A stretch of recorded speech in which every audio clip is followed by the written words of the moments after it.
إلى الله تحشرون فبما رحمة من الله لنت لهم ولو كنت فظا غليظ القلب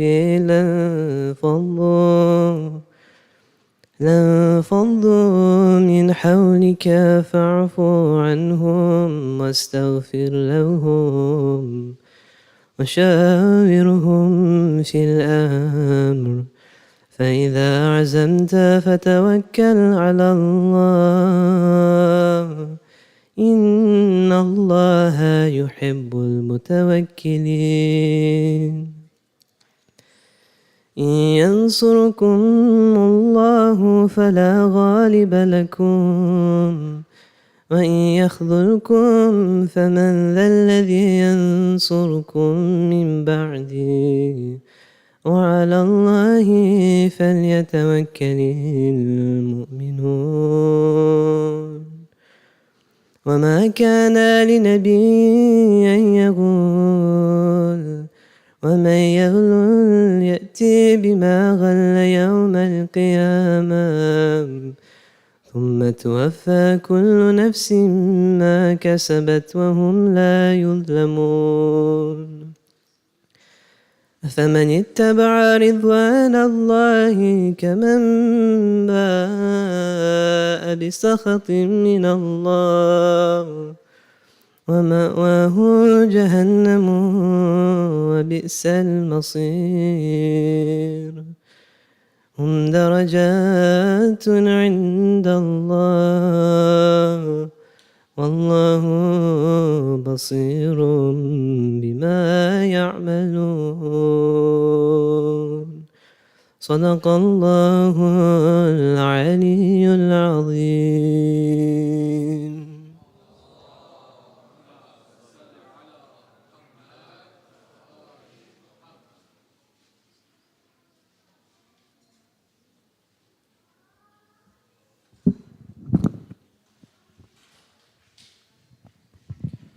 بسم الله الرحمن الرحيم.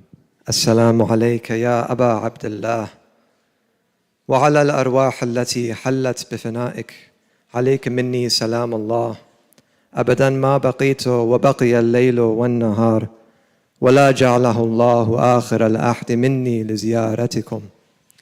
السلام على الحسين وعلى علي بن الحسين وعلى أولاد الحسين وعلى أصحاب الحسين. Brothers and sisters, Assalamu alaikum.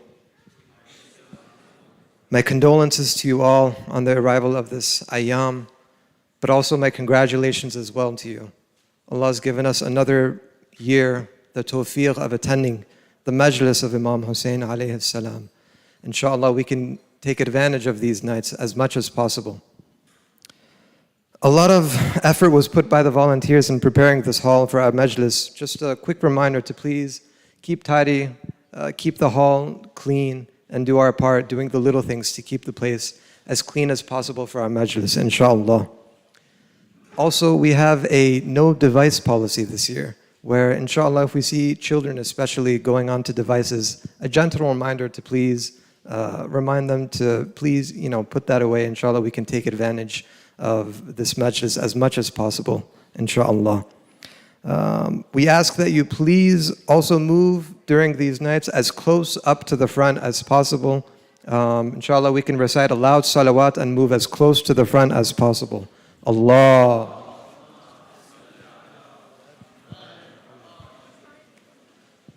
And finally, inshallah, second salawat, let's move as close as possible.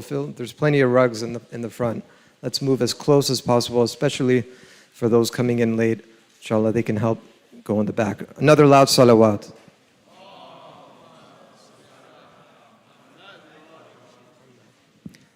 Alhamdulillah, this year we're once again extremely blessed to have with us Sheikh Salman Khoja with us.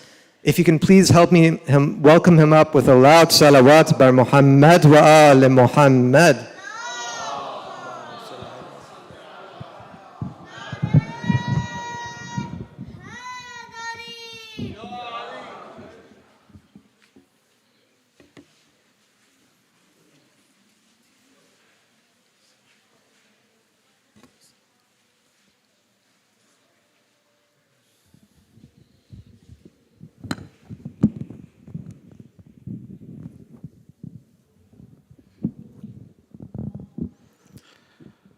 صلوا على محمد وآل محمد.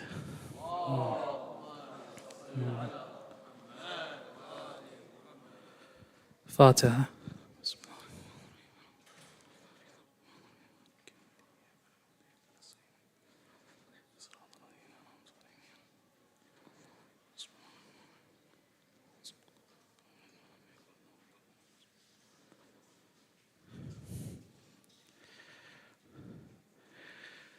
أعوذ بالله من الشيطان الرجيم.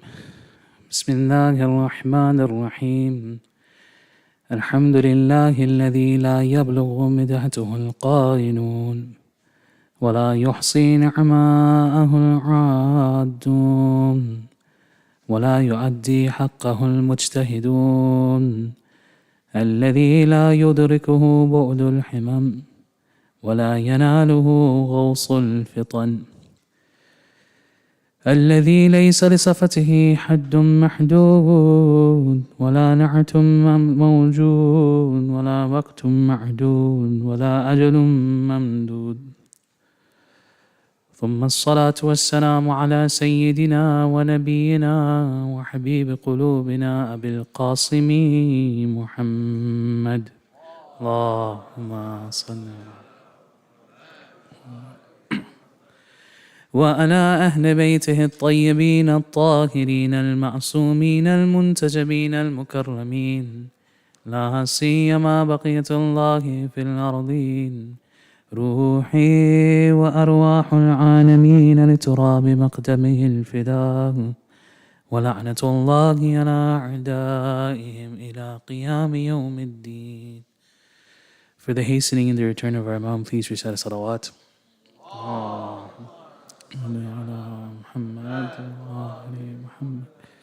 Inshallah, we are amongst the companions of the Imam of our time. Recite a louder salawat. Allah. Muhammad. And inshallah, we don't stop there. We're amongst the Salmans, the Abu Dhars, the Zainabs, and the Fizzas of the Imam of our time. Recite the loudest salawat. Allahumma salli Muhammad wa ali Muhammad.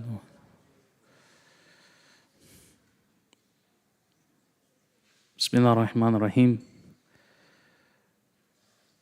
I'd like to begin by thanking Allah subhanahu wa ta'ala for giving me the opportunity to come back to this community, to be able to share this month of Muharram with you all. I thank Allah and I thank you guys because we have an ahadith that thanking the creation of Allah, thanking the makhluk of Allah subhanahu wa ta'ala is like thanking Allah subhanahu wa ta'ala himself. You invited me to your masjid, to your center. Very much so. Thank you so much. Recite salawat for yourselves. Allahumma salli ala Muhammad. Hey Muhammad. Human beings are unique. They possess qualities that other entities don't possess. One, if not the greatest quality that we possess, one of the greatest qualities that we possess is this ability that we can create meaning. We are unique in the sense that we are able to create meaning. When I say meaning, I don't just mean the concept or the image of something. I mean that through simple things, even though they might not mean anything to anyone else, we extract meaning that no one else does. Recite salawat ala Muhammad wa ala Muhammad. Allahumma salli ala Muhammad wa ala. The fact that this child brought water has meaning, right? There's something that I understand from this, that maybe an animal, if they were seeing this, they wouldn't. Because of our ability to extract meaning, or if you want to say intellectualize meaning, we also have the ability to understand, dictate, define, and live according to meanings that we hold for each other, and sometimes we call these things rights. We say that Fulani has this right. The brother has a right to sit here. So we, as human beings, give things their rights. Now I know it's the first day. Don't want to make it complicated. But I can't help myself.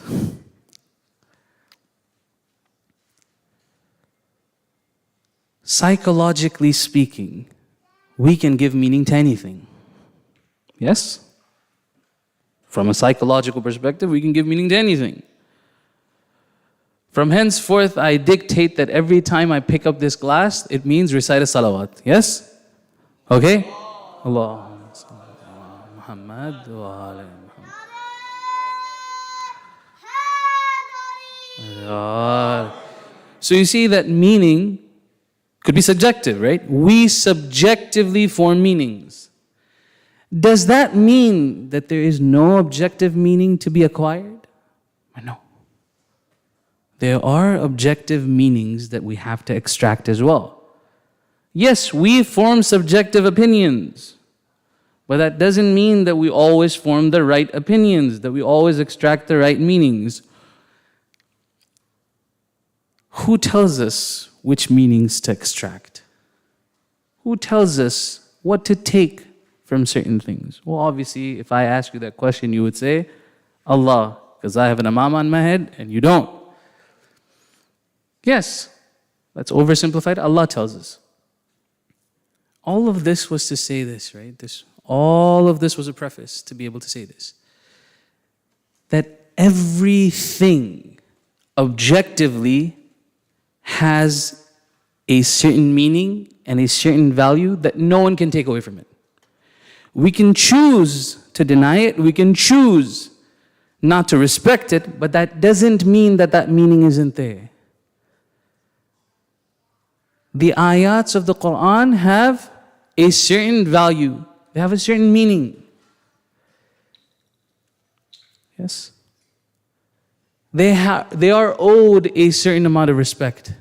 Whether I want to give it that respect or not, that's up to me. That's my subjective opinion. But it does have that objective value. Similarly, a salawat on Muhammad wa ali Muhammad. Allahumma salli ala Muhammad. Has a right to be read with your hearts. That when you recite the salawat, right? We are giving it its due respect, and we realize that the meaning, or what meaning this salawat has. So if you can, let us enter into these 10 nights that we're entering by showing or by extracting the first meaning, which is what? That when we are taking the name of Rasulullah and his family, and when we're sending blessings onto them, we do this with our soul, with intention, and on the level of action, with our loudest voices. Recite a salawat ala Muhammad wa ali Muhammad. Allah.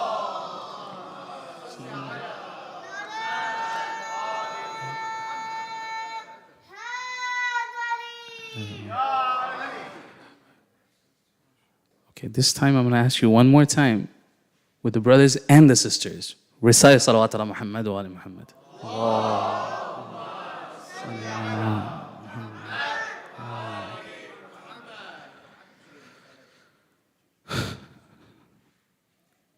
I have 7 minutes have gone by. I have 33 minutes to stick to the 40-minute mark before Masibah.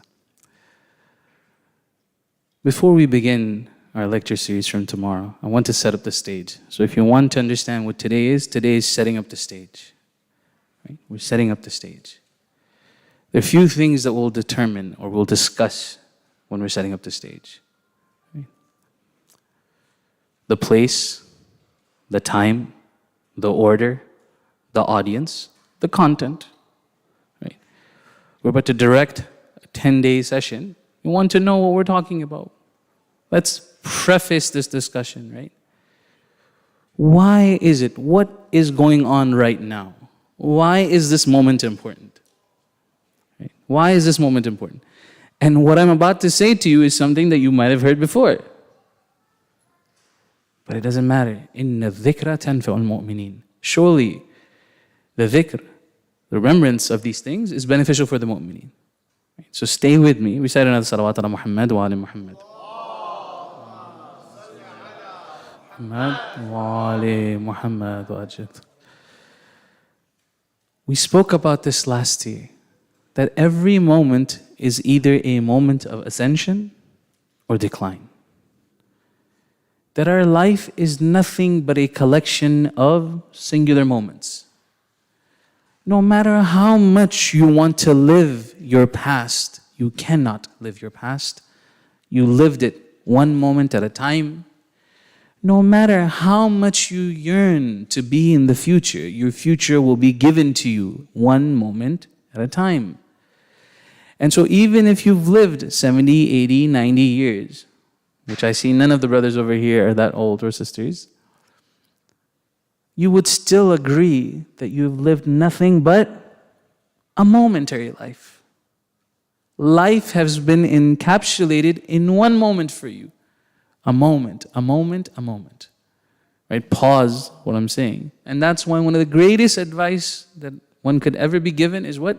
Budan rasidanas.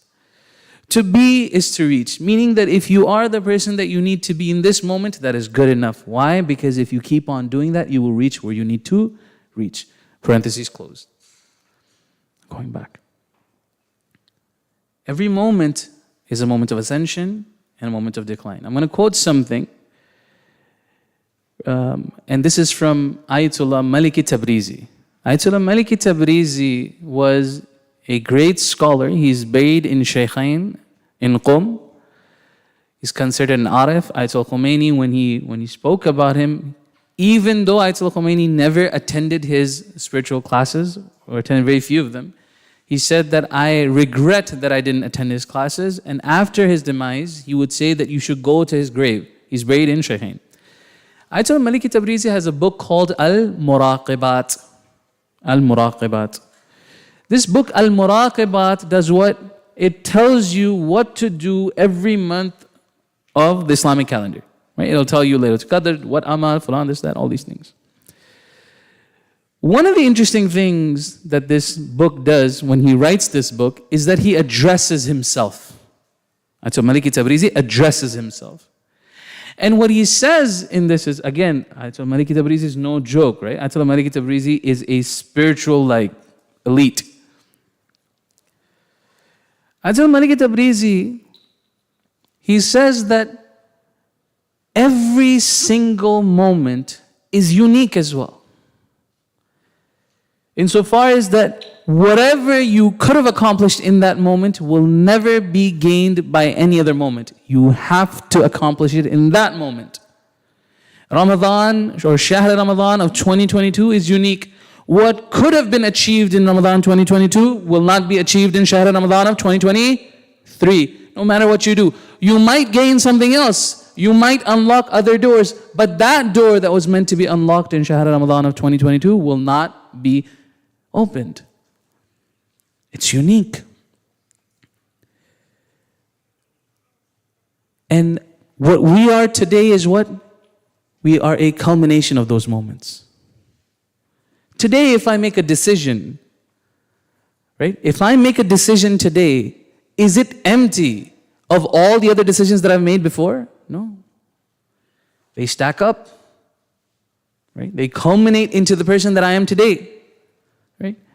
If I miss something that I should have gotten before, and now I'm facing a decision, it could have been, had I done Shahr Ramadan 2022 the right way, I would be making the right decision right now.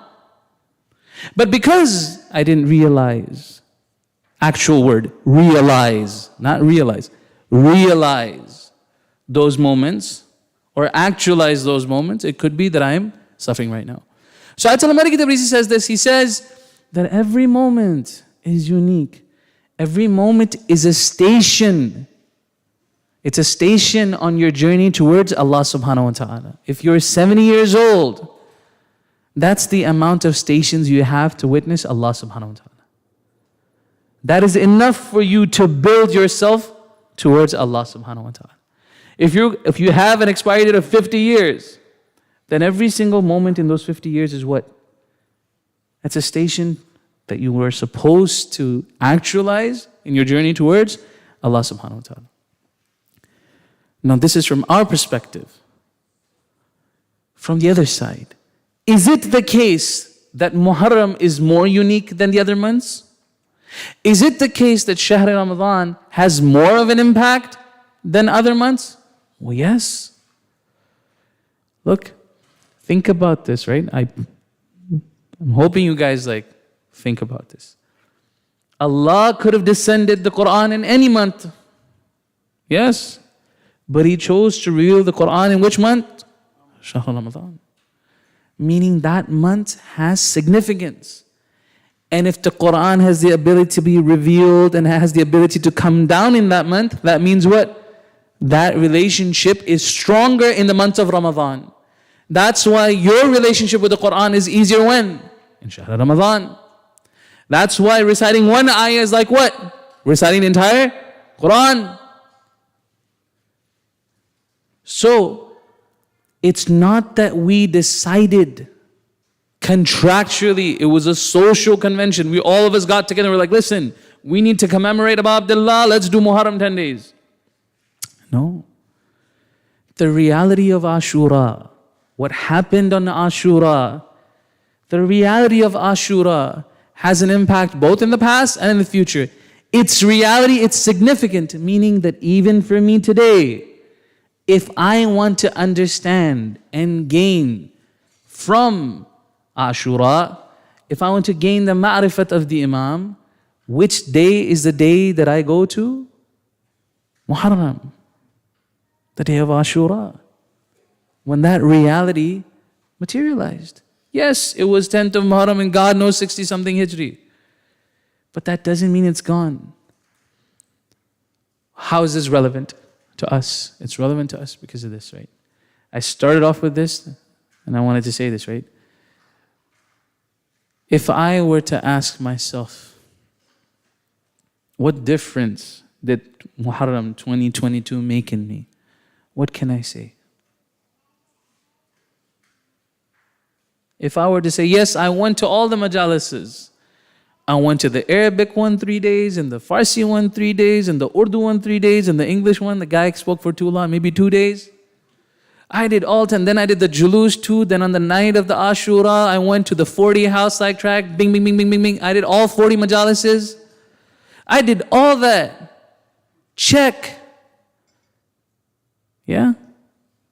And then I ask you, okay, on this lowest level of who I am, what changed? On the lowest level of me, what actions changed? Okay. You're like, maybe I became a better person. Alhamdulillah. On a higher level, did I change? My characteristics. I used to be a liar. I used to be a horrible husband before. Did I become a better one? I used to be a horrible father before. Did I become a better one? I used to be a horrible teacher. Did I become a better one? On a higher level, I used to think the wrong way. I used to think the wrong way. Brother didn't call me. He saw my missed call, didn't respond to me. Brother's trying to avoid me. Brother didn't come to my majlis. I'm not going to go to their majlis. Right? You might be like, oh, we're void of these things. These thoughts don't even come in our minds. Alhamdulillah, you're pure. Sometimes I think about them. Did I change? Was there any change? And if there wasn't, then is there any benefit to coming here? Yes or no? Yes, there's still benefit. There's still benefit. Remember we talked about this. And I'll give you a hint. I'll say this to you, right? Every first majlis of Muharram will be the same. Why? Because you're reminded of what you're getting yourself into. Every first majlis in Muharram will be the same. Why? Because you're reminded of what you're stepping into. Remember the story of Murtaza Piyade, right? I mentioned it last year and I wanted to remind you guys about that story. When Murtaza Piyade, he was a great man. He was a great man. He would say that in one of the cities of Iran, he would go to this majalis and he would see that there was this guy, and I can sort of relate to that because usually the center that we go to sometimes in Texas, they have great chai. So you have your smoking crowd, you have the parking lot crowd, you have the volunteer crowd. Everyone, you know what I'm talking about, right? It was okay, right? Like some people come from majalises, they're like, it's the scene is on, right? It's the parking boys, it's like the volunteers. Then there's a smoking group. Then there's like the kitchen group, right? I don't know if there's here. But then there's a specific group that's there for chai, right? The chai is the highlight of the night, and then they come to the majlis and they're like, maza nahi aaya. So and so, right? So he said that, Mirza Pyade said that there was this man who used to come to the majalises, he would always be drinking chai, right? You remember this, there you go. No matter what you do, every majlis, right? Everyone would be crying, they'd be listening, he'd just be having chai, right? And if you've been to Iran, there's a way that they have chai too. If you go to the Sunnati ones, right? It's a very different culture. Some of the old school masjids, they don't even sit like this, right? They'll sit against the walls. And a guy will come and give them chai. So they'll have that little sugar cube in their mouth and they'll be like, just land, right? They're just having. So he would see that and he would get agitated. And then finally, Murtaza Pyade, Haja Murtaza Pyade, he says that I moved to Qom. And he says, when I moved to Qom, I was like, okay, at least one of the benefits is that I won't be seeing the chai guy, right? He goes to Muharram and he sees chai guy, right? And then, right, you get annoyed. And then finally, after a few years, he saw that, the person stopped showing up and he realized that the person had passed away.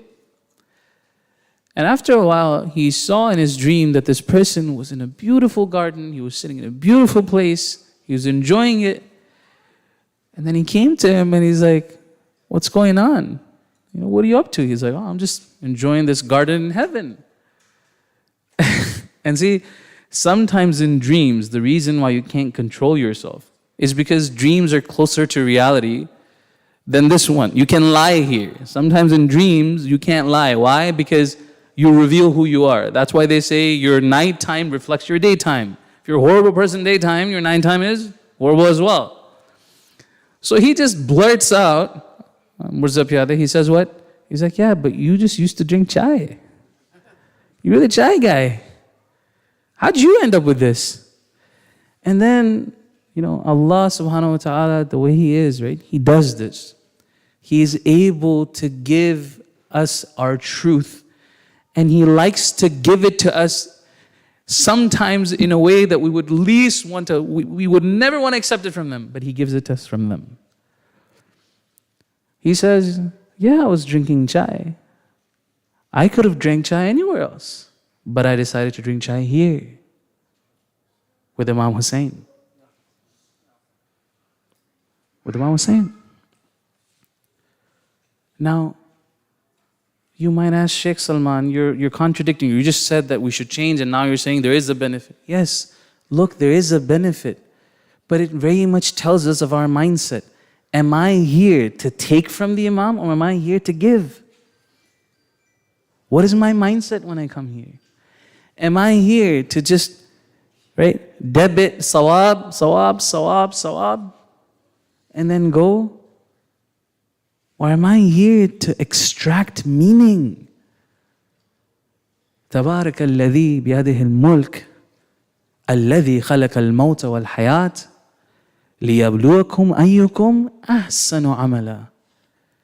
Surah Mulk, blessed is the one, تَبَارَكَ الَّذِي بِيَدِ الْمُلْك. The mulk is in His hands. The one who created death and life to see which one of you is best in deeds. It didn't say most in deeds. Best in deeds. What does best mean? Ahsan. What does ahsan mean? When you say qualitatively, right? And this is a very interesting discussion. What are the metrics? When you say quality control, right? If you actually were to discuss this, if we have SABA school, what's the name of SABA's high school? SABA school? Rise Academy, right? If we're talking about Rise Academy, right?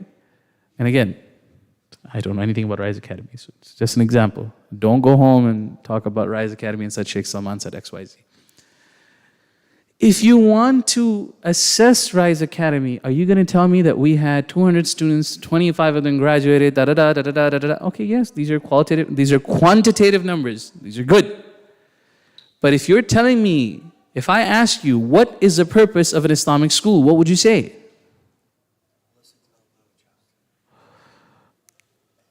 right?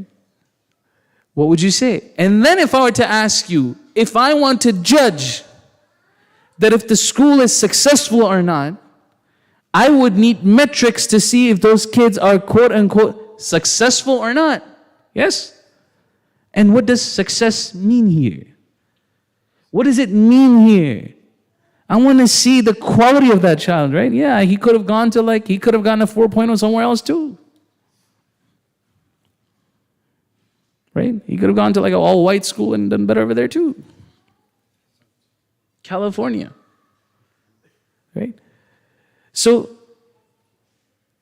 coming back now, what about here?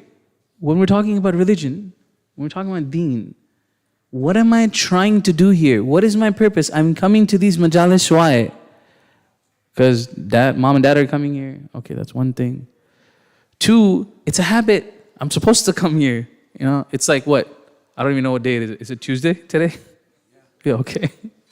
It's Tuesday night. Yeah. What are you going to do? Go to majlis. Yeah. No, there has to be a deeper meaning. There has to be something deeper. So one of the things that needs to happen from an audience perspective is muhasabah.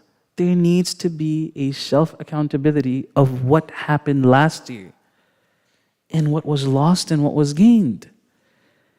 And when that muhasabah occurs, then this question rises, why am I here this year? What am I supposed to get? How did my understanding of Quran change? How did my understanding of Allah change? How did my understanding of Imam Hussein change? Did anything change? There was a teacher, and he was a great teacher. And alhamdulillah, when people are honest, when they're true, you can tell, right? So this teacher, alhamdulillah, for his darses, when he would give his dars, the people would be like, oh my God, this guy's amazing. So from a town, right? There was a masjid in a certain town. They're like, okay, we need to find this teacher. We need to go to this teacher and we just tell him, you need to come to us and give us hidayah. You need to come and give us guidance. So they went to this teacher and they pleaded him, they begged with him. They're like, listen, brother, Sheikh, Fulan, you need to come, you need to teach us. He's like, no, nah, all that, ta'aruf. The alim ta'aruf. He's like, no, Sheikh, we really need you, da-da-da, People are dying, kids are drowning, the same thing, right? Our kids are going. He's like, Shumas, you don't have the ability, you can't handle what I have to say, right? He says that. He says, you can't handle what I have to give you. You will hate me for what I'm about to give you. You will dislike me for when I come to you. And I don't want that to happen. You be you. And he said, no. It's like, look, and this is very interesting, right? Because this is very much the case of Musa and Khizr. Where Musa's like, let me come with you, I know what I'm doing, I know. And Khizr's like, no, you won't be able to stick with me, you can't handle this. And Musa's like, inshallah, with all adab, inshallah you will find me amongst the sabirin, right? So, this alim comes. He comes from Muharram or Shahr Ramadan, and oh my God, 200,000 YouTube views. Right? I don't know how to quantify it for you anyways. He was really good, mashallah, he said something, it was amazing. The brothers were like, see, it was really good, everyone liked it, all these things. And they're like, you have to come next year again. He's like, no, you won't be able to you won't be able to take what I have to give. And they're like, no, you were wrong this time, come next year. So the next year he comes, what does he do? He repeats the exact same majalisis for the next 10 minutes. And therefore, I'm going to do the same thing. No. I'm that great alim. No. Just checking if you're up. No. He repeats the exact 10 or 15 this that he had given again. And so when he starts the first day, they're like, oh, okay, maybe he's warming up. Second, he's like, okay, this seems to be similar. Third day, it's like outright plagiarism. This is chat GPT stuff, right? Then, the complaints start coming in, the feedback starts coming in. Finally, they're like, look, you're not doing anything. And he said, I told you you don't have sakha. He's like, well, we have patience, but you're just repeating the same thing. He's like, I'm repeating the same thing because you're not doing the things that I told you to do before. When did you think that your want of newer information outweighed your need to act on what you already know? When did you think that? He says this, and they're like, okay. And he says this, he says, I would have rather that you would have killed yourselves than I killed you. He's like, what does that mean? He says, see, when I didn't give you newer information, you were killing yourselves. You knew things and you weren't acting on it. Now I gave you stuff, you know more, and I feel like I am what? I aided in you deceiving yourselves. I gave you information when you weren't ready. I aided you in fooling yourselves. That's why I was trying to stay away from you. So sometimes we do this, right? The want for the new. Trust me, there's 20 jilds of Tafsir al-Mizan. Any alim who wants to copy-paste can do it for the rest of his life. There's 70 volumes or 80 volumes of Tafsir Tasneem of Ayat al-Jawadi Amali. A guy can copy-paste that for the rest of your lives. He can keep on speaking and you can keep on listening. It's not that people don't have content. And I'm so saddened by the fact that I have to use the word content and clarify that it doesn't mean what you think it means. Right? Not content or YouTube. Right? But the content is there. If it's being repeated, it's because it has to be. And hence, one of the things that we need to set up, right? We were talking about the audience. One of the things that we need to set is the expectations. And I always say this. There's a difference between maw'idha and ilm. Maw'idha and ilm. What is knowledge? Knowledge is knowledge, right? I come to you and I say like, hey, the derivative of 5x is 5. And you're like, okay, we learned that. And the next day I come and I say the derivative of 5x is 5. You're like, well, we know that already, right? Knowledge by its very nature is not repetitive. That's why you don't repeat a class, do you?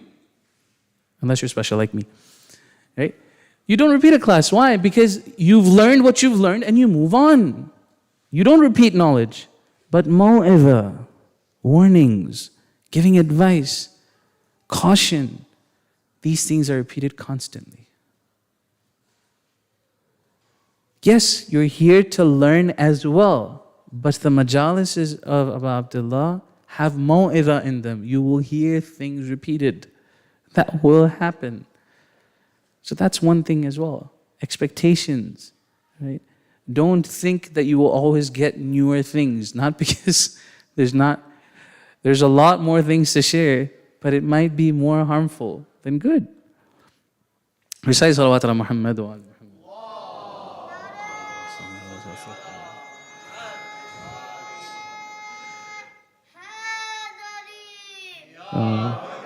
So by my estimations, I've done 25 minutes. If I'm wrong, please tell me. Recite another salawat ala Muhammad wa ala Muhammad.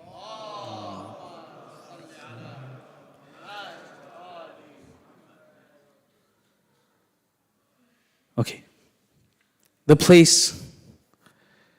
Look, coming to the majalis of Abu Abdullah, according to scholars like Jafar Shushtari, may Allah bless his soul, he would say that coming to the majalis is like coming in and standing under the qubba of Imam Hussein's shrine.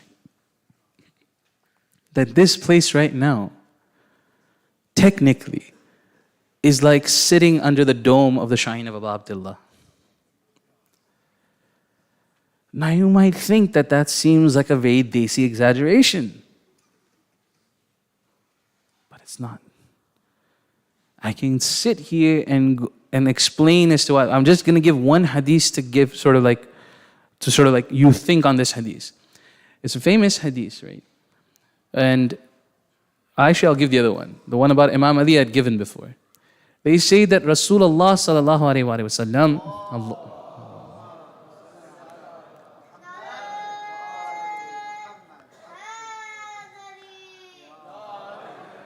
Azizam, you have to recite a better salawat for Rasulullah. Recite salawat ala Muhammad. Allahumma salli ala Muhammad wa ali Muhammad wa ajil faraj. So Rasulullah, on the Battle of Tabuk, when he went, the Battle of Tabuk was a very difficult battle. Right? It was, in terms of distance, it was very far away from the place that the Muslims were. So Rasulullah said that only people who have their own weapons and who have their own sort of like horses, they can go. If you don't have a weapon, if you don't have a horse, then you can't. When this happened, there were people in history who came and who started crying. They started weeping. They're like, Rasulullah, we wanted to come as well. We wanted to come as well. Inshallah, may Allah make us one of those people. They say when Rasulullah, when he won, or when they went to the battlefield, right? Rasulullah said we spent a lot of energy, a lot of tears, a lot of blood to be able to like do what we did today after this battle. And so someone said, Ya Rasulullah, there were other people who wanted to be here as well. Rasulullah said, if they wanted to be here, they're here with us. Not only are they here with us, they were involved in every single thing that we did, every single tear, every single drop. You've heard this about Imam Ali, and in one of the battles that he was there, that one of the companions of the Imam said, Ya Imam, my brother really wanted to be here. He says, did he really want to be here? He says, yes, he really wanted to be here. He says, if he really wanted to be here, he was here. Not only was he here from the beginning of Adam's time till the end of time, whoever wanted to be here was here. What does he mean he was here? If you remember what we talked about last year, your physical body is limited by time and space. Your soul encompasses time, space as well. Our souls are not limited to this time. Our souls are not limited to this time. Why is it that Hazrat Adam is crying on the name of Imam Hussain? I don't want to go through this, I don't have time. Remember that those discussions that Hazrat Adam, when he received the words of Tawbah, and he starts saying Hussein's name, he starts to cry. Or why is it that Nuh, when he's putting the pegs in his ark, one of the pegs, when he puts it in, it starts bleeding, and it says Hussein's name, and he starts crying. Why is it that Zakaria, according to some traditions, on the 1st of Muharram, asks for a child? Kaf ha ya ain sad. When Zakaria what? Who knows Surah Maryam? Come on now. Somebody, as Simba said, anybody? Nobody? When Zakaria said what? Zakaria called out to his Lord, Khafiya. He said what? Ya Allah, I want a child. Why does he want a child? Because he heard about Abu Abdullah, and he asked Allah, and this is very important for the mothers out there and the fathers. He asked for a child from Allah, Ya Allah, give me a child, give me a son, so that he would die the same way that Abu Abdullah does. Yahya. Prophet Yahya died how? Because his head was severed from his body. So that Zakaria said, I could feel what Rasulullah feels. Has it happened, the event of Karbala? No. It hasn't happened. So this idea that this place is like being in the dome of Abu Abdullah, it is. You have a hadith which says what? If you can't go to the haram, give your salams from far away, right? They say that. Why? He says they'll hear it. It's the intention. It's the intention. It's the sincerity. Is it there or not? Is it there or not? Recite salawat ala Muhammad wa ala Muhammad.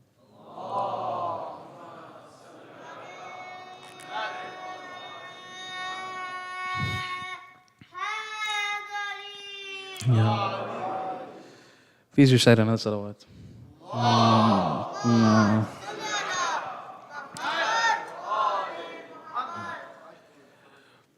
Now I'm going to explain something to you, so please stay with me.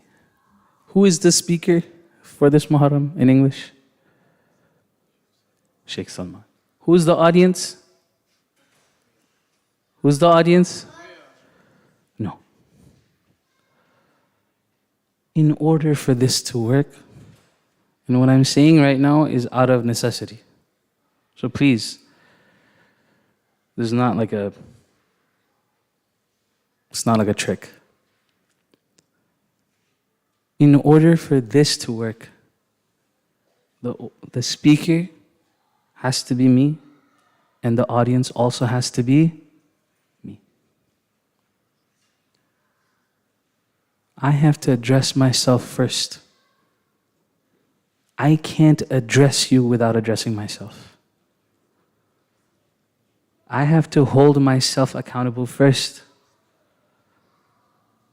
These words have to be applied to me first.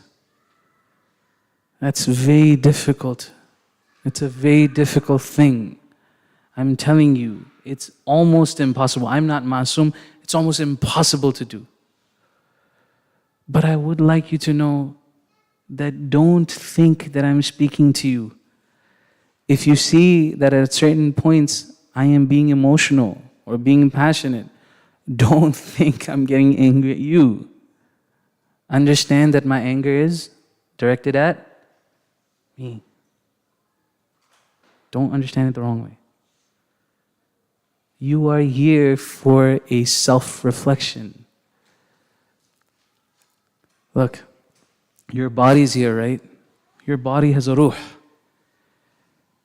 My words are here. Forget my words. Any person speaking to you, they have their words, but then there's the ruh of the kalam. There's a soul of that kalam. Someone could say an ayah or a concept in the best way possible, but if I don't believe in it,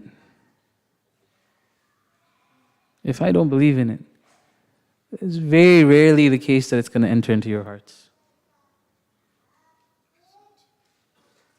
And so understand this, right? I'm not just here to admonish you or warn you or teach you. For me, this is a moment to talk to myself as well. If this is a reckoning for you, it's a reckoning for me first. It has to be. It has to be. I have to. And if you don't find me doing that, then God help you. To be led by someone like me, to be taught by someone like me, is the worst thing that could happen to you. And so always use this as a criteria for whoever taking knowledge from. Are we applying it on ourselves first or not? Are we trying to or not? I have to. And I have to see, right? I take refuge. One of our teachers would say this. A'udhu billah. I take refuge in Allah. That you would act on something that I haven't acted on. Not that I'm jealous, but because I would feel ashamed in front of Allah subhanahu wa ta'ala. That I gave something. Ya ayyuh, O people, why? لِمَاذَا تَقُولُوا مَا لَا تَفْعَلُونَ. Why do you speak of something that you don't act on? That's an ayah of the Quran, right? By me talking about something that I'm not doing or not trying to do and you're doing, I've become an example of that. So yes, please don't think that just because I'm sitting on a chair higher than you, I have rights that you don't have. No. That I am better than you. No. That I am somehow immune from the problems that you face. No. That I'm immune from the thoughts that you have. No. I am human just like you. And you should seek refuge on the day where you think I am all of Islam. I'm not. I'm not all of Islam. I'm giving one perspective of deen, what I have limited learning of. So let's just manage your expectations. Don't think that everything I'm saying is right and haq and that's it and I heard Sheikh Salman. No. Yes? So please keep that in mind. Salawat ala Muhammad wa ala Muhammad.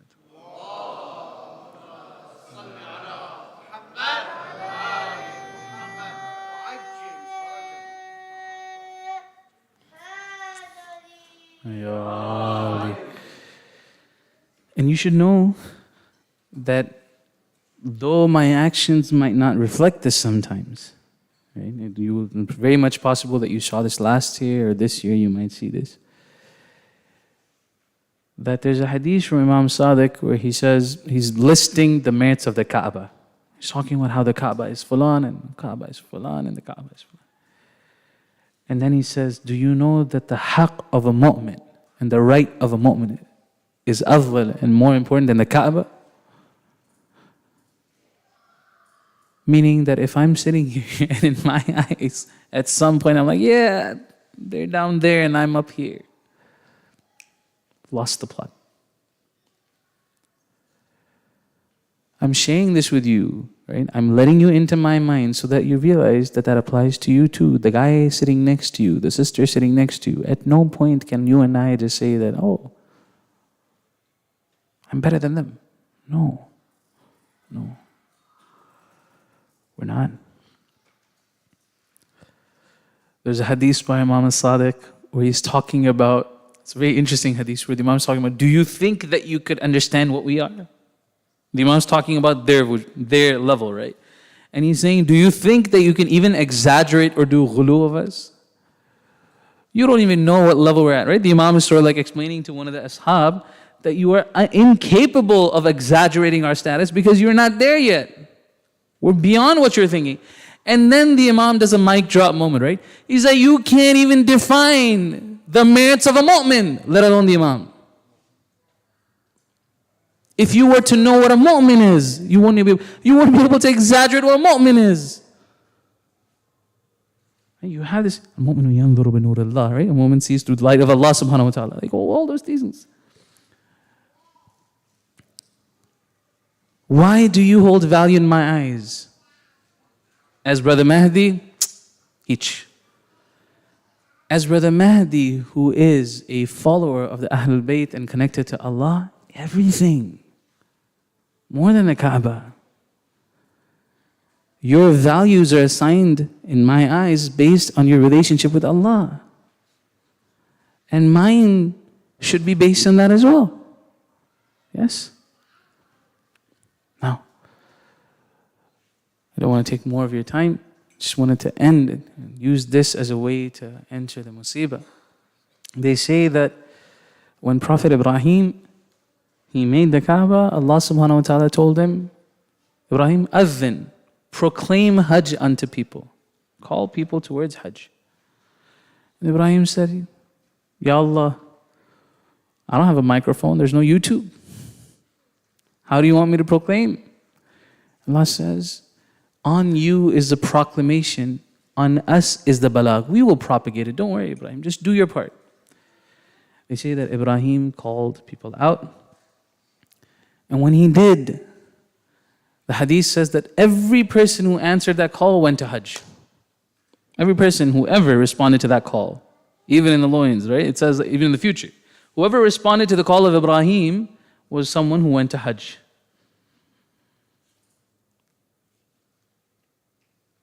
In one of the ziyarats, I think it's ziyarah of Rajab, you say this as well. You say, Ya Aba Abdullah, you called out for help. Hal min nasirin yansurni. Even though my body wasn't there to help you. Even though I wasn't there to help you. Labbaik ya da'i Allah. Here I am, ya da'i. Even though my body couldn't aid you, I'm here to aid you right now.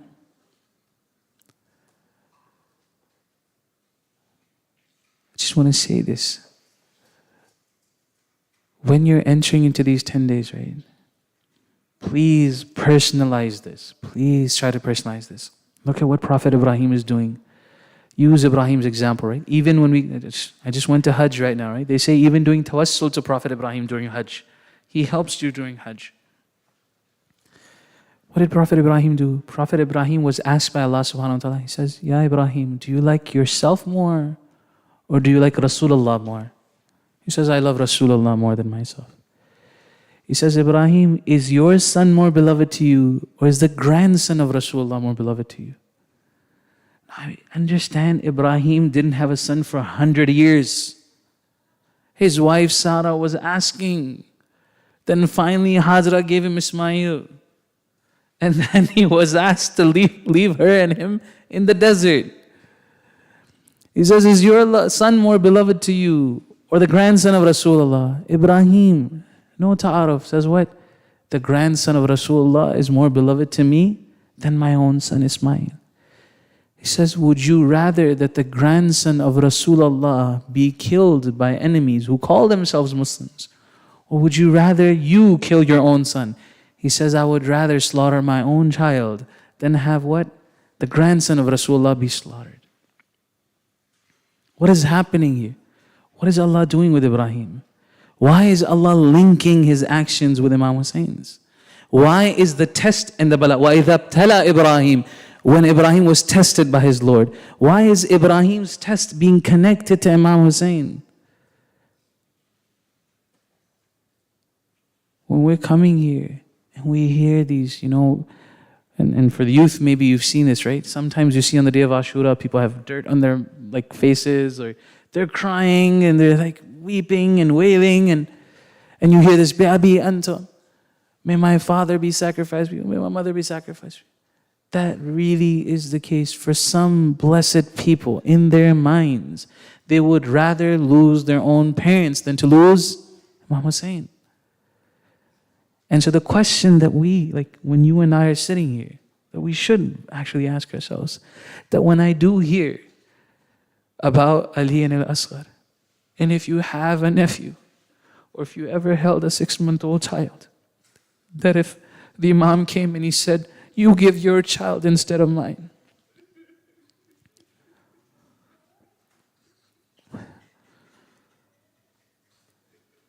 that if you have a 3-year-old daughter,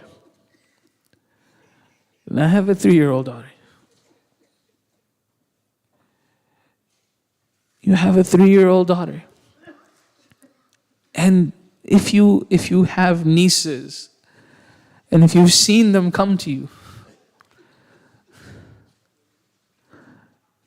my daughter does this when I leave. Every day, she waits for me to leave the door.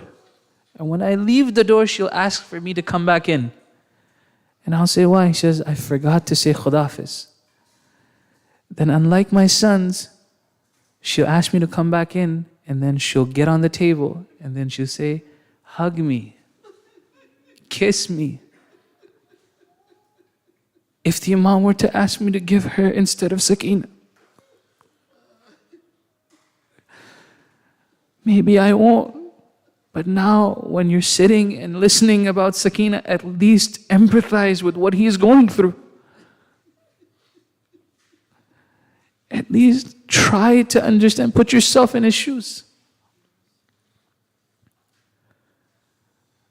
They say the road to Karbala, the massacre in Karbala began in Kufa. For Hussein sent an ambassador to Kufa, his cousin Muslim bin Aqil. Muslim had bay'ah from so many people. It is said that Ibn Ziyad, with his scare tactics, he scared all the Muslimin away, that when the people were reciting Jama'ah, the Salat, that at one point hundreds and thousands of people were praying behind Muslim, and then finally when he finished his Salat, there was no one praying behind him. Muslim is gharib. He takes refuge in someone's home. He fights, they lie to him, they tell him, we'll give you aman. And Muslim puts his sword down and they take him to meet Ibn Ziyad. Ibn Ziyad says salam, and he says, you don't say salam to your Amir? And he says, my Amir is only Hussein. I don't recognize you. Words are exchanged. Finally, one of the requests that Muslim has is this. He says, can I have some water? And some say that when he tried to drink the water, the blood from his injuries kept on dropping into the water, so he wasn't able to have water. He tried this 3 times, and then finally he realized, he says, maybe I'm not meant to have this water. They say that they took him to the top of the building. They severed his head, threw his body to the ground. And if that wasn't enough, they paraded his body in the streets of Kufa.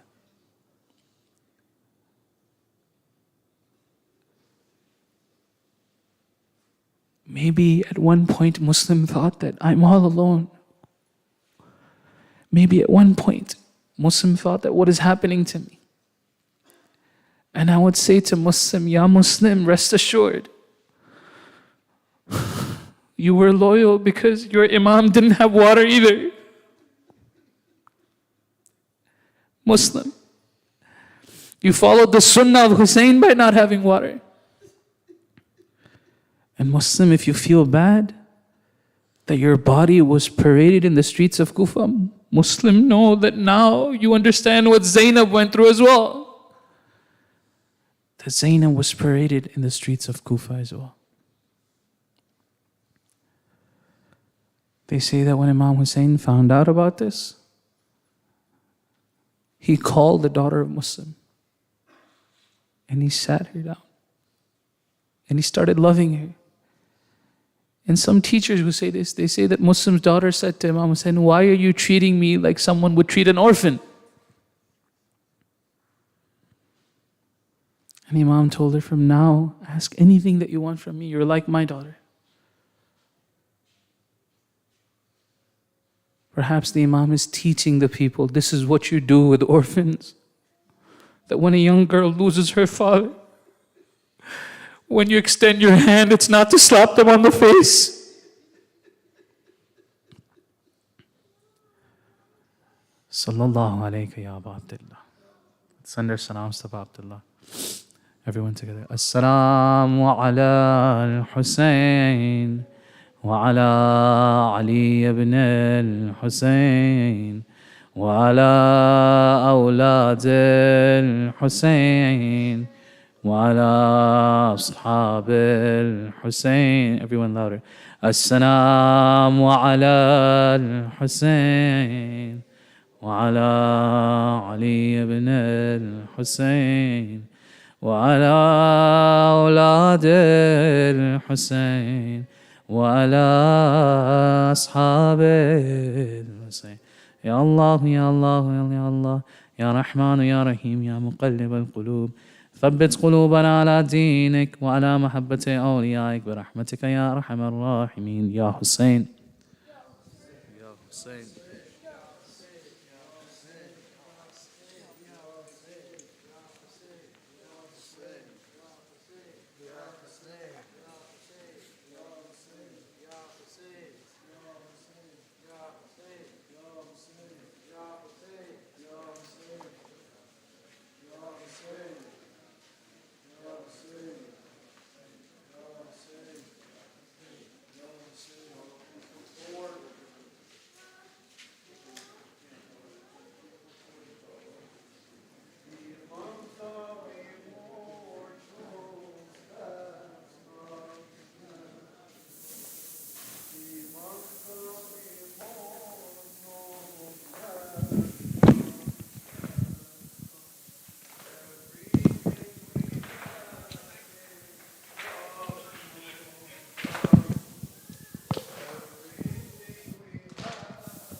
ransom for this family, let minds be ransom.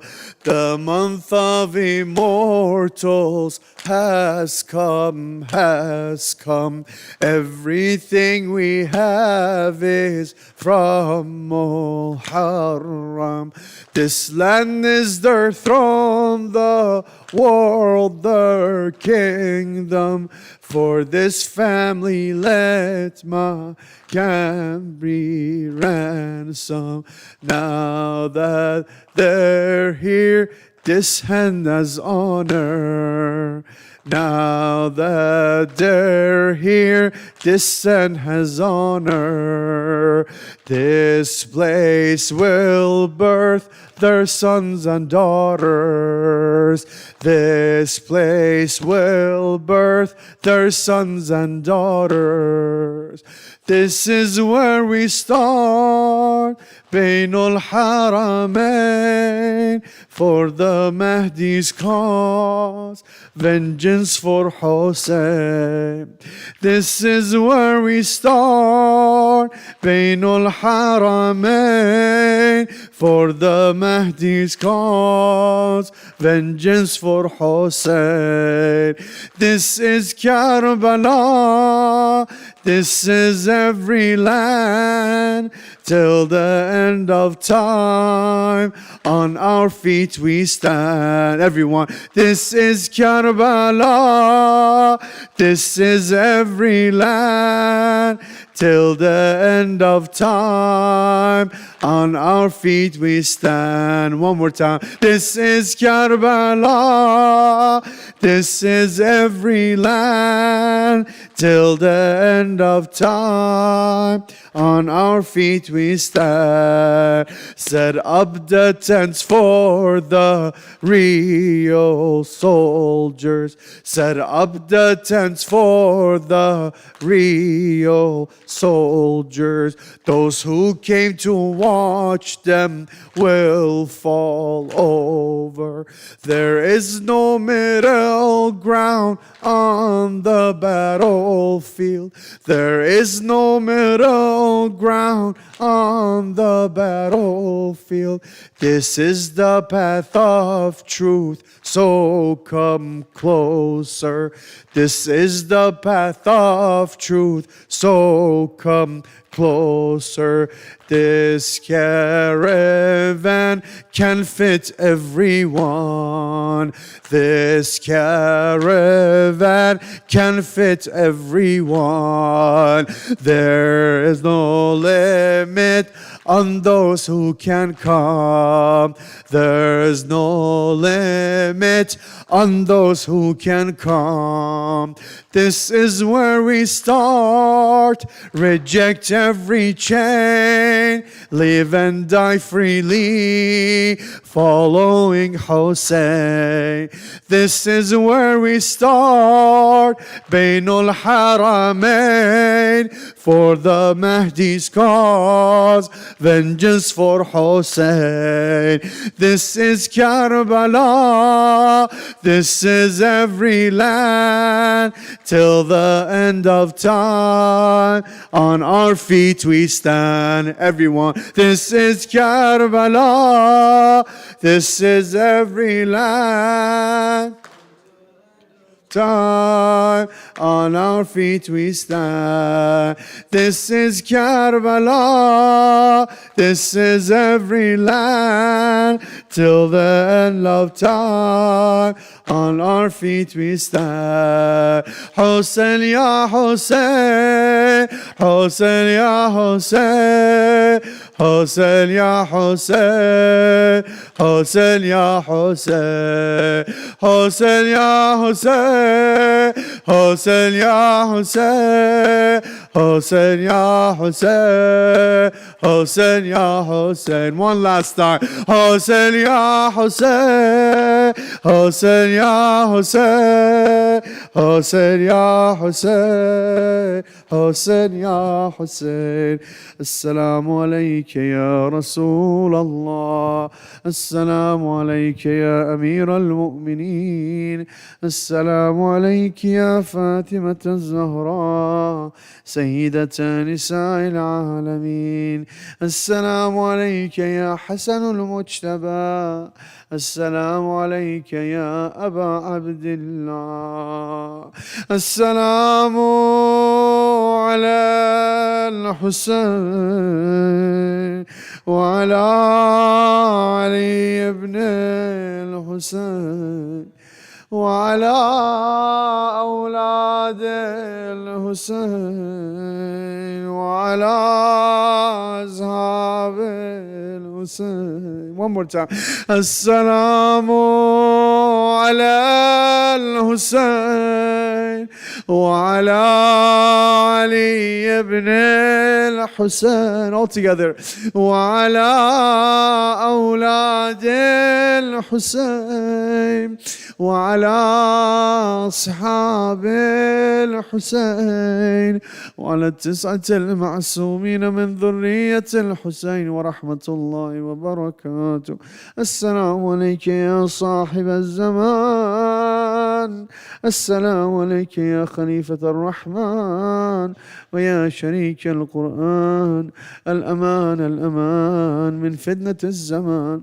السلام عليك يا خليفة الرحمن ويا شريك القرآن، أجل الله تعالى فرجه الشريف. أجرك الله يا بقية الله، أجرك الله يا بقية الله، أجرك الله يا بقية الله. بمصابنا الحسين عليه السلام إن شاء الله. All of us will be in Karbala next year during these times, next to our dear Sheikh Salman Khoja, inshallah, with his majalis. السلام عليكم ورحمة الله وبركاته. الأرواح المؤمنين والمؤمنات خصوصا مرحومين of our dear Sheikh Salman, inshallah, and all the marhumin of this jam, inshallah, رحم الله من يقرأ الفاتحة مع الصلوات. الله. بسم الله الرحمن الرحيم.